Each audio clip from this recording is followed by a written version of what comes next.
Oke teman-teman, selamat siang, selamat malam, atau kapanpun kalian menonton ini. Kembali lagi di konten Ivan Studio Webcam bersama aku Ivan Pianis, sang engineer Cubase yang paling mantap, paling top, nomor satu hanya di Ivan Studio. Dan selalu salam berkarya aja dulu. Gak belibet-belibet gitu dah.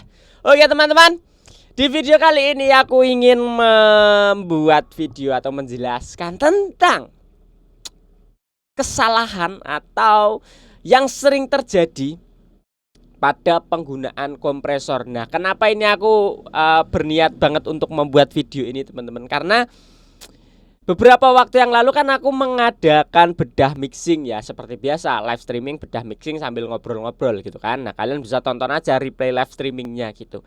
Nah, kemudian dari audio-audio yang banyak sekali di situ, ternyata banyak sekali satu hal ini yang aku temukan dari audio dari teman-teman gitu. Nah, apakah itu? Yaitu adalah over compression gitu. Nah, dan ini aku menyimpulkan sendiri. Ini kesimpulanku sendiri dan opiniku sendiri ya, teman-teman.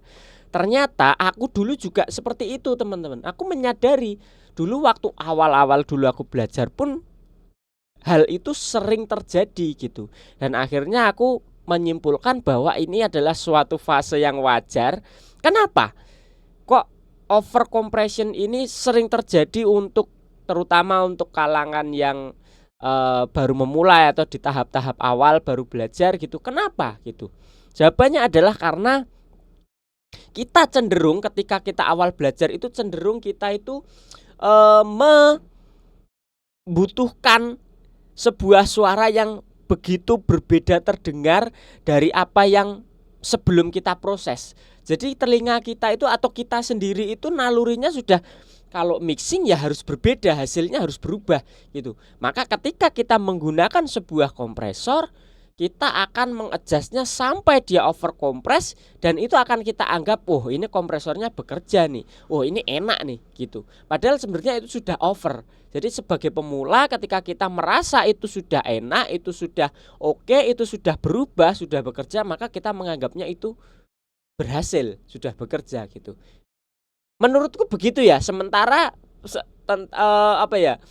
analisisku begitu teman-teman. Dan nanti coba kalian komen-komen setelah menonton video ini, sebenarnya apa sih yang terjadi, kenapa kita sering mengalami yang namanya over kompresi gitu. Oke, langsung saja kita ke videonya teman-teman. Nah, di sini aku sudah ada satu video yang sudah aku mixing mastering. Nah, nanti kita akan gunakan ini sebagai contoh. Kita akan pasang kompresor dan aku mau tunjukkan over compressing itu seperti apa sih gitu. Ini normal teman-teman seperti ini.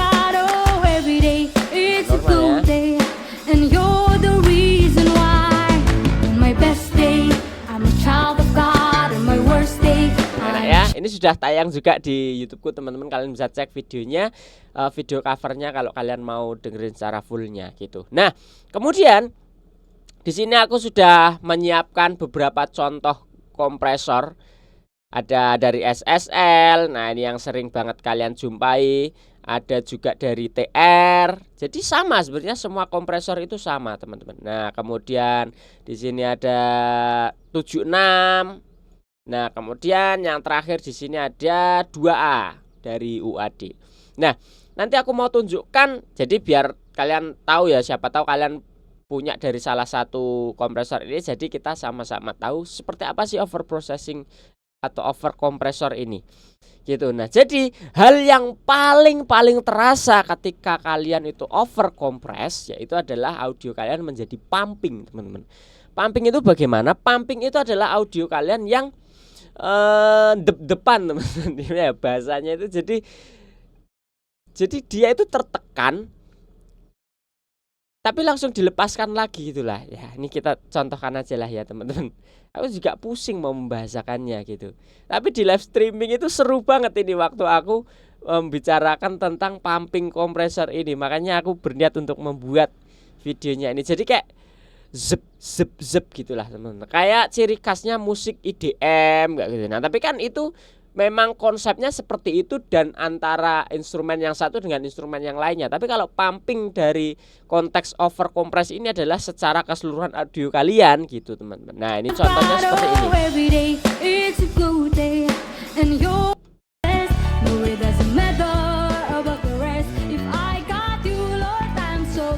Nah, ini.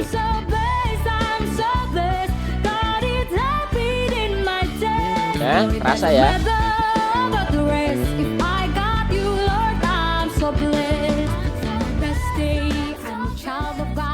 Jadi naik turun gitu, volumenya nggak jelas gitu loh, zep zep zep gitu. Nah, itulah yang dinamakan pumping, teman-teman. Nah, pada awal kita belajar kompresor atau baru permulaan mungkin kita menggunakan kompresor, itu menurut kita akan, dan itu menurutku pribadi dulu juga teman-teman, ini merefleksi gitu. Itu kayak, oh ini cara kerja kompresor seperti ini ya gitu. Jadi kita merasakan perbedaannya karena kita baru awal belajar, maka kita haus akan perbedaan itu gitu teman. Kita harus mendengar secara langsung apa sih yang berbeda ketika kita menggunakan suatu proses gitu. Nah, makanya kita menganggap itu benar, menganggap itu baik, menganggap itu bagus gitu. Padahal itu sudah over gitu teman-teman. Beda kan ketika ini aku lepas. Nah, kita kembalikan deh volumenya biar sama.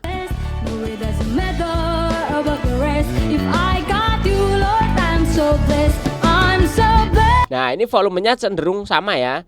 Jadi tidak jomplang. Nah, ini normal. Ini over. Kebalik. Ini normal. Ini over. Ini normal. Ini over. Nah, jadi volume yang sama tapi dengan proses yang berbeda. Nah, ini yang aku bilang tadi teman. Volumenya sama, gainnya sama kan, kalian tidak mendengarkan oh yang satu lebih kecil, yang satu lebih keras, tidak. Tapi pumpingnya kerasa teman-teman. Kita lebih ekstrim lagi.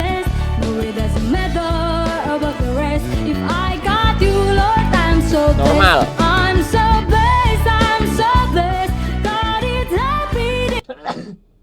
Nah, itu ya teman-teman. Jadi pumping ini sering terjadi untuk teman-teman yang mungkin baru belajar kompresi gitu. Nah, itu dipengaruhi oleh apa teman-teman? Itu dipengaruhi oleh yang pertama adalah thresholdnya ini sendiri teman-teman. Threshold ini sangat-sangat berpengaruh, yaitu bagaimana kalian mengatur seberapa besar kompresinya terjadi. Jadi misalkan di sini ada parameternya, ini ada 4, 6, 10, 16. Ini adalah dB-nya teman-teman. Berapa dB kalian ingin mereduksi. Kalau misalkan ini di angka 4, ini jarumnya.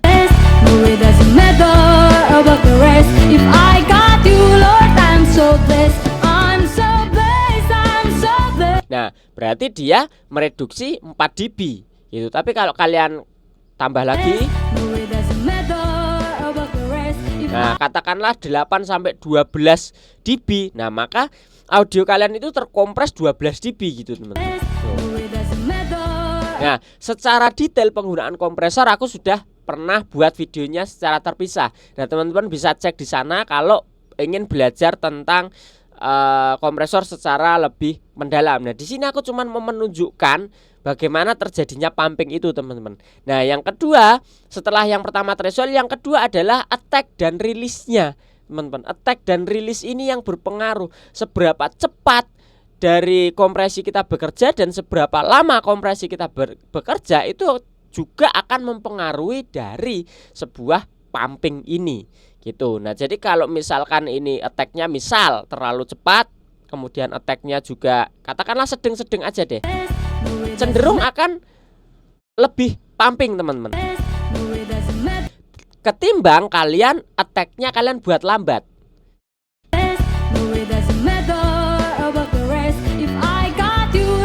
Nah, kalau kalian balik, attack-nya kalian buat lambat, rilisnya kalian buat cepat, maka pumping itu akan sedikit berkurang. Jadi nanti kalian tinggal atur di threshold-nya saja gitu. Tapi pumpingnya tidak begitu terasa. Karena apa? Attack-nya lambat. Jadi begitu audio bunyi tidak langsung disikat kompresor. Intinya begitu.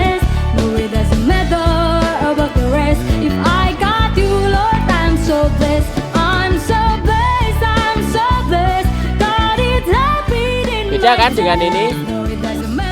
Nah, dengan attack yang cepat, threshold yang sama, itu pumpingnya beda teman-teman. Ini attack yang paling lama, pumpingnya aman. Tapi begitu attacknya tak cepetin, kalian akan merasakan perbedaannya.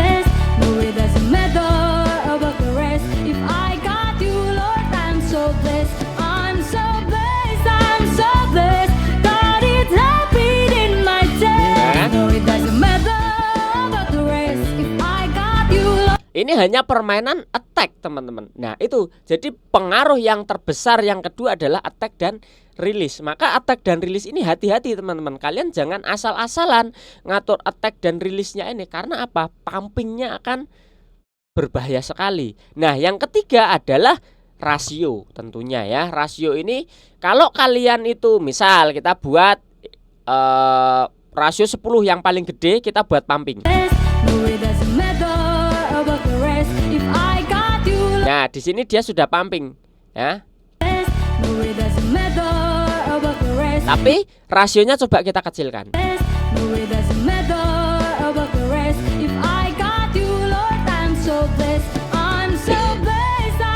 Aman, teman-teman.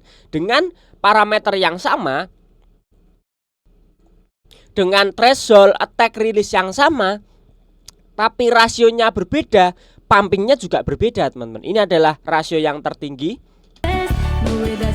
pumping. Rasio 4 sedikit berkurang pumpingnya.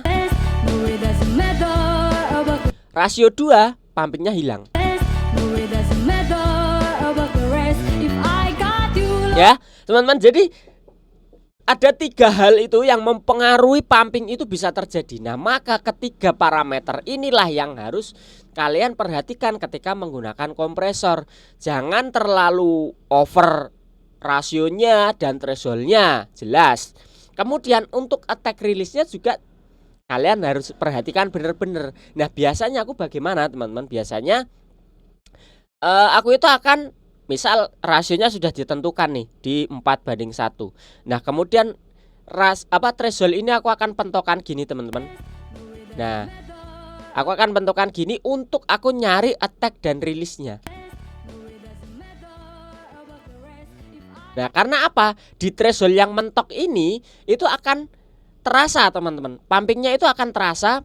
Nah aku akan cari attack release-nya sampai tidak pumping di threshold ini gitu teman-teman. Nah ini kan pumping nih.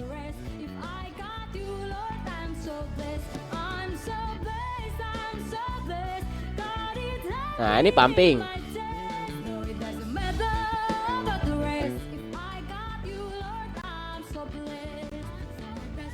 Nah ini kan nggak pumping nih di rasio. Di rasio ini di attack sekian, rilis sekian. Di threshold yang pentok ekstrim itu tidak pumping. Nah biasanya tinggal aku turunin aja thresholdnya.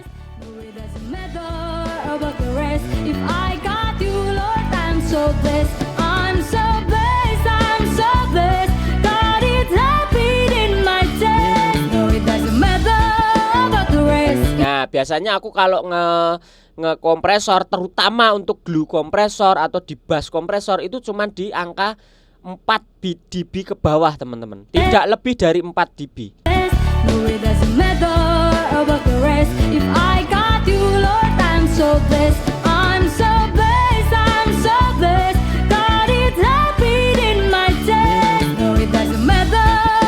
Nah aman kan? Nah itu adalah tips dari aku teman-teman. Jadi caraku itu seperti itu. Salah satunya adalah kalian pentokin dulu thresholdnya, kalian tentukan rasionya mau seberapa. Nah kita dengarkan begini. Nah ini pumping, jelas pumping.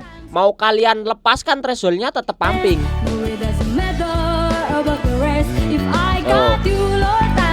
Sama-sama reduksinya 4 dB tapi attack release-nya tetap pumping. Ya kan? Beda dengan yang tadi. Kita cari bener-bener audionya itu full ke kompres. Tidak ada pumping.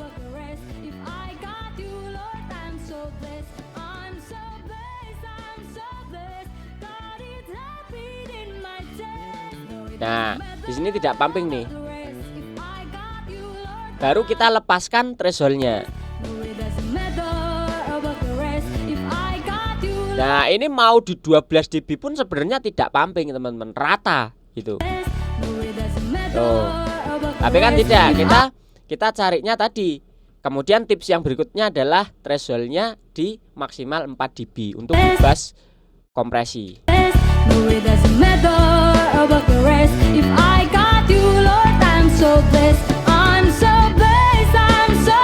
Udah aman teman-teman gitu. Nah, itu adalah tips dari aku seperti itu. Nah, di kompresor yang lainnya sama teman-teman. Misalkan ini di sini.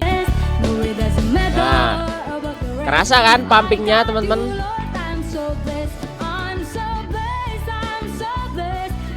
Nah, biasanya aku langsung pentokin aja dulu begini. Nah, ini kan pumping nih. Kita cari attack release-nya.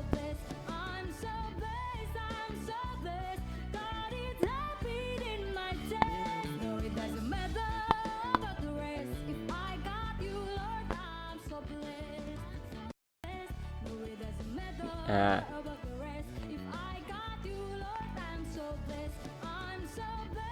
kalau sudah aman kita lepaskan thresholdnya.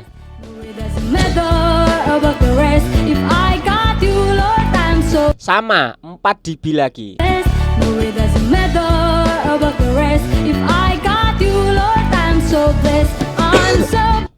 Jadi kan teman-teman, kompresor kedua beres.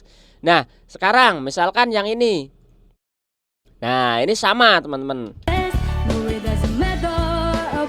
Kita pentokkan.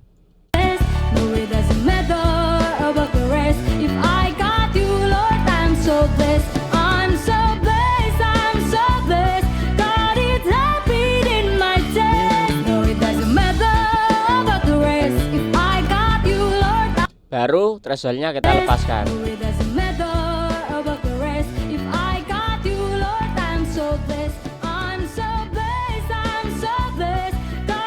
Sama, sekitar 4 dB lagi pengurangannya. Enak. Nah, jadi tipsnya itu cuman begitu aja sih teman-teman. Kalau aku ya, caraku tuh begitu. Jadi kita pentokan thresholdnya, kita cari attack release-nya supaya sampai bener-bener semuanya itu kekompres secara rata. Kita bisa mendengarkan bahwa audionya itu tidak pumping. Baru kita lepaskan thresholdnya gitu. Nah, itu caraku ya sebagai ya pemula gitu ya. Nah, caraku menentukan biar tidak pumping seperti itu. Nah, sekarang pertanyaannya bagaimana ketika tidak ada attack release-nya seperti ini? Salah satu contoh kompresor yang tidak ada attack release-nya seperti ini. Nah, ini kan salah satu kompresor yang memang cuman ada gain dan gain reduction-nya teman-teman, atau peak reduction-nya. Nah, caranya ya mau tidak mau kita harus dengarkan secara detail itu tadi. Nah, tapi untuk kompresor seperti ini kita akan tahu teman-teman, kita harus tahu bahwa kompresor ini biasanya cenderung memiliki attack release yang lambat. Oke, poin itu yang harus kita pegang. Kompresor yang bertipe atau berjenis seperti ini itu biasanya itu dengan attack release yang lambat. Nah, maka dengan poin itu kita bisa atur peak reduction-nya sedemikian rupa.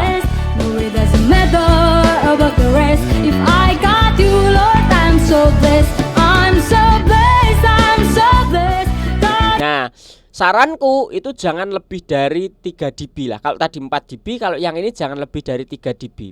2 dB ke bawah aman. Nah, kalau kalian sampai 3 dB reduction-nya itu sudah pumping teman-teman.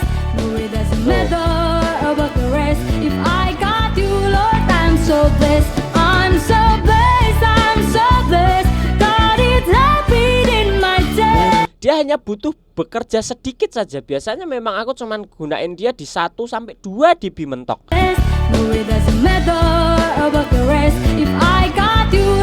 Kecil aja teman-teman, sudah berpengaruh.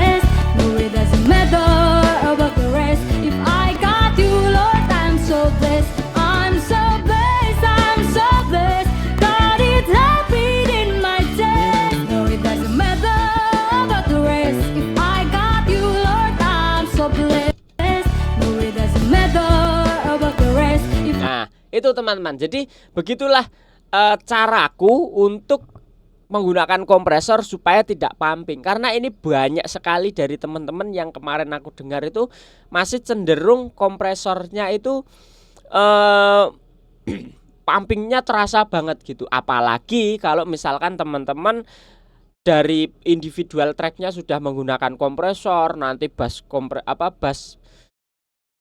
masternya pakai kompresor lagi, mastering di kompresor lagi. Nah, itu biasanya cenderung akan membuat audio kalian menjadi full pumping, teman-teman. Nah, itu salah satu kekurangan atau kelemahan kita yang baru belajar, kita yang baru pemula saat menggunakan kompresor. Nah, tapi dengan video ini semoga kalian nanti bisa lebih berhati-hati menggunakan kompresor. Ingat, yang kalian dengar enak, yang kalian dengar bagus itu bisa kemungkinan cenderung itu berlebihan dan itu over compress. Maka parameter-parameter tadi yang aku tunjukkan mungkin bisa menjadi acuan kalian, seperti threshold tidak lebih dari 4 dB, kemudian attack release kita atur sedemikian rupa supaya tidak terjadinya pumping. Dengan cara thresholdnya kita pentokkan, kita cari attack release-nya, baru kita lepaskan thresholdnya pelan-pelan dengan maksimal reduction-nya 4 dB itu tadi, pasti aman gitu. Nah, ini semoga menjadi tips buat kalian